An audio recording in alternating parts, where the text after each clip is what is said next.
Great segue for me to introduce myself. So I came to LA 12 years ago after I called off a wedding, 7 years. Came here, no game plan, no parachute. I knew one person from college.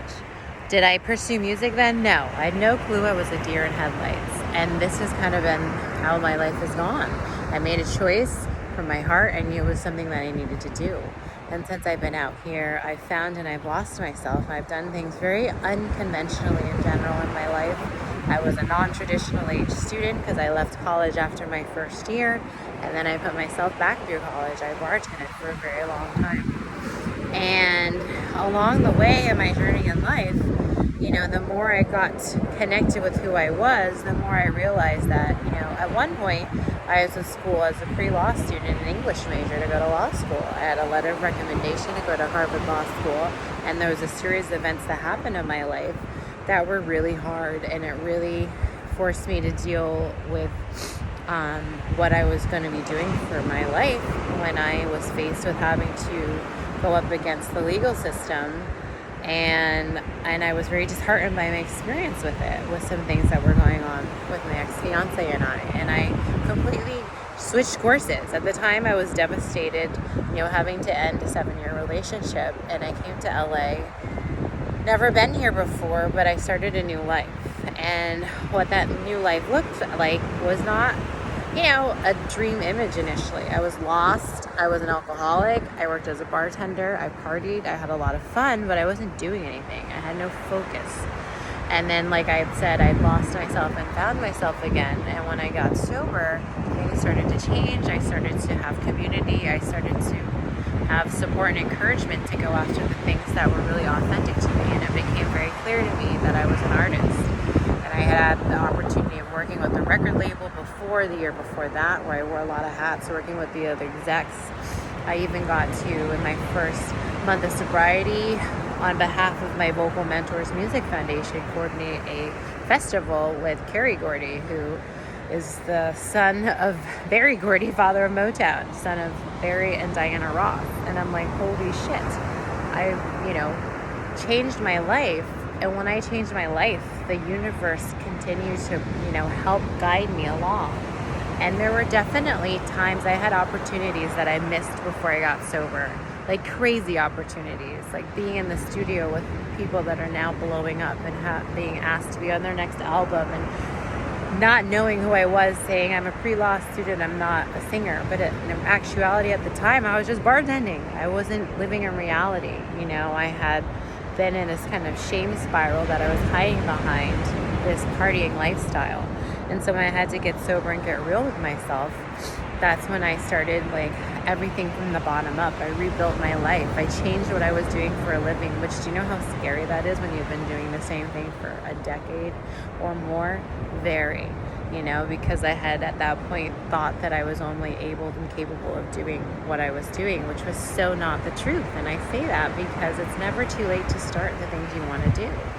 Just understand that knowledge is power, and make sure you do educate yourself on the things that you need to do to get to where you want to be. And I have had a lot of mentors. I was trying to count them. I've been 8 in my journey of being an artist and an entrepreneur. And, I really don't take advice from people unless they've already done it, because everyone has an opinion, but unless they've done it, how the fuck do they know? Honestly. So you're going to have people around you as you progress in life that you'll start to see different sides of some people that may not be as supportive. And also part of it is everyone has their own prisons they live in, and a lot of people have fear and they've disguised it, and sometimes until you start sharing your plan with people or where you're going and they see you making progress, they may think they're protecting you by telling you not to do something or being more conservative about it. And I'm saying, if you want to really make an impact and go for being authentic and being innovative and being yourself, not everyone's going to be along for the ride. Not everyone's going to understand you, and that's okay. But you are going to have the people you keep around you that are going to support you in whatever endeavor you're doing, but they'll also call you out when you're doing something completely really out there, So it's a balance. of having the right people that are supportive but are also going to be really honest with you. And as a person, you take all this advice with a grain of salt would be my advice.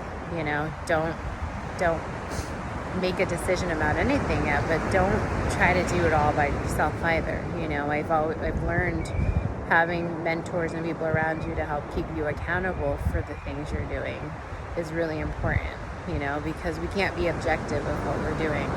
But I also know the more you grow and get strong in life, the more you can trust your own intuition. Like, that's what makes us unique, and that's what, as an artist or an entrepreneur, is what makes you powerful. So tap into that. But I love this whole, not living by any plot, because that's been the theme of my life. Has just been a lot of twists and turns. And I do believe, I have some detailed things along my timeline for the things I want to get done, but my experience has been that the most extraordinary things that have happened in my life, they were not scripted. They were not expected. The people I've met in doing work in many different industries that had nothing to do with my music endeavors and the different opportunities I've said yes to, or also in like film industry, I work in the medical industry, like all sorts of different things. I was a broker in international trade during the pandemic. Like, whoa. It's the power of surrounding yourself with the right people, following your heart. My heart is about helping other people and giving back. I come from a disenfranchised background, someone who grew up in the foster care system till I was 4, was adopted, and then had, multiple other things occur in my life that, on the outside look like setbacks, but I truly believe that, these things that have happened to me was God protecting me, and the things that were working for me is God directing me, and so if you have the glass half full, you'll see that these are actually almost like reflections of each other in a way. It's all on how you perspective and viewing the world is, and that's what changes your narrative, and it's never too late. So, some food for that. Ciao!